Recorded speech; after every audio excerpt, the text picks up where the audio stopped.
Hey everybody, Brandon Lewis here. Excited, back, fully rested from a fantastic camping trip in the beautiful area of Tellico Plains. I'm not sure if you've ever been to Tellico Plains before, but it is a scenic wonder.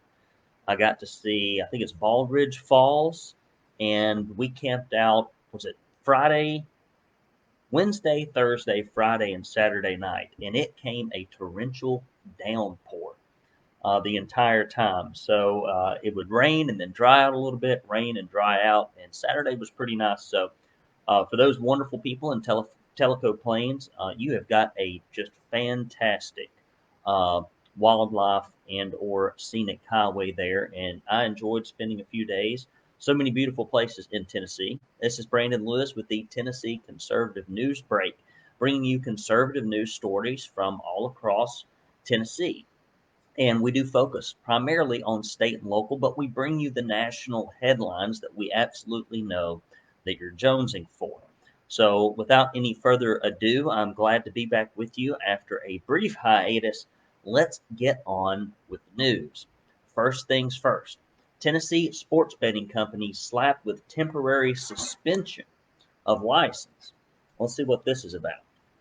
During an emergency meeting on Friday, the Tennessee Lottery Sports Wagering Committee confirmed that the sports betting license of Action 24/7 would be indefinitely suspended. The suspension was initially handed down Thursday, but the board made the decision on Friday to ratify the suspension after the investigator gave a report of money laundering, proxy betting, and credit card fraud that occurred through the site. That is not good. I'm not one to gamble myself personally. I don't care if people do, but man, this sounds pretty rough.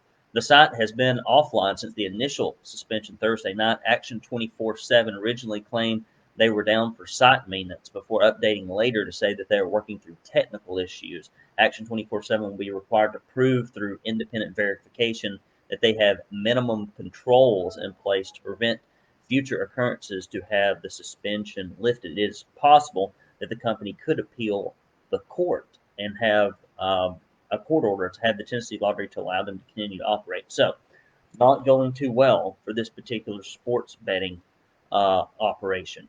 Here's another news story. This is funny to me. I don't know why. Third grade is too late. Memphis to forge ahead with second grade reading retention policy this fall. Shelby County Schools officials are moving forward with a plan to hold back second grade students who are behind in reading. Fantastic. That's what you should do. If you have zero people, if you have nobody that's reading in all of the second grade, they need to be held back. You know, reading is essential, and if you cannot read, you cannot get ahead in life. So I'm glad they're doing this. Those reading scores especially matter now because in January, Tennessee legislators passed a law requiring districts to retain third grade readers who are not proficient in reading and potentially affecting tens of thousands of students, which they should. I mean, if you can't read, if you got a student and they're trying to learn the critically important element of reading and they're not doing too well, then this is definitely something that needs to be fixed. The law exempts students previously held back a grade. Mm, well, I guess does that mean you just get one shot at it? That means that students who are retained in second grade under Shelby County Schools policies cannot be held back again in third grade under state law. The state begins testing students in third grade. Only about a quarter of Memphis students meet state requirements. Let me read this again. Only about a quarter, 1 out of 4 students meet state requirements. The district's reading scores also lag when compared to those of other urban school centers. I'm sorry, public education, especially in these urban areas, is a joke. And to spend $11,000 and to give somebody 13 years of a human's life and them not be able to read, we don't need a little bit of reform here and there. We need true school choice, and I hope that Governor Lee and some of these legislators will be pushing for that. That's a sad story. On the national level, Texas Governor blasts Biden over conditions at federal-run facilities where minors are being held. One day after FEMA began moving unaccompanied illegal immigrant minor facilities to facilities in Dallas and Midland, Texas, Governor Abbott said that the Biden administration is incapable of managing these facilities. The conditions are abhorrent and are creating inhumane conditions, he said in a short statement released Friday, focusing on a range of issues related to water safety and COVID-19 outbreak. I mean, when you roll out the red carpet and you tell everyone that they can come on in and that our country is completely open to anyone who wants to come here and live off of your tax dollars or mine. And we don't try to see if they can support themselves financially. And when we remove all of these requirements for immigration and when they do it illegally, this is what you should expect. The Biden administration has been an abject failure when it comes to ensuring the safety of unaccompanied minors who cross our border, Abbott said. The conditions unaccompanied minors face in these federally run facilities is unacceptable and inhumane. The main thing they should do is just turn off the appeal, turn off the magnet for people coming here. I mean, we were able to do it during the Trump administration. I'm not sure why these people can't do it now. From a lack of safe drinking water in one location to a COVID-19 outbreak in another, the Biden administration has no excuse for subjecting these children in these kinds of conditions. President Biden's refusal to address the border crisis is not only enabling criminal actors like human traffickers and smugglers, but it is exposing innocent, unaccompanied children to illness and potentially unsafe living conditions. The administration must act now to keep these children safe, secure our border in this humanitarian crisis.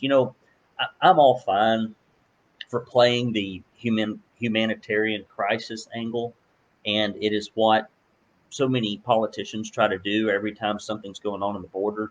And you see Republicans and Democrats do it. But the truth is, we just really need a sound, reasonable immigration policy that is enforced and is consistently enforced, so that our country is not overran by people whose backgrounds we do not know and whose ability to financially support themselves is unknown.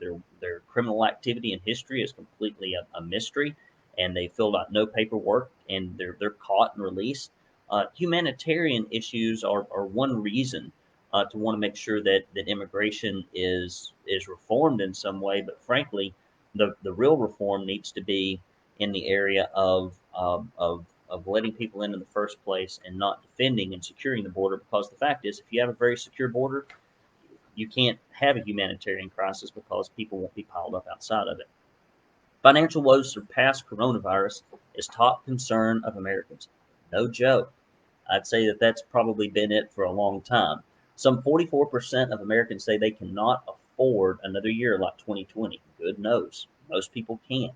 According to a recent survey by HubWallet, as the country enters a second year of dealing with the coronavirus pandemic, financial worries have surpassed coronavirus as the top stressor in the country, with 30% saying money problems are their biggest concerns, 15% higher than last year compared to 28% who said the virus is.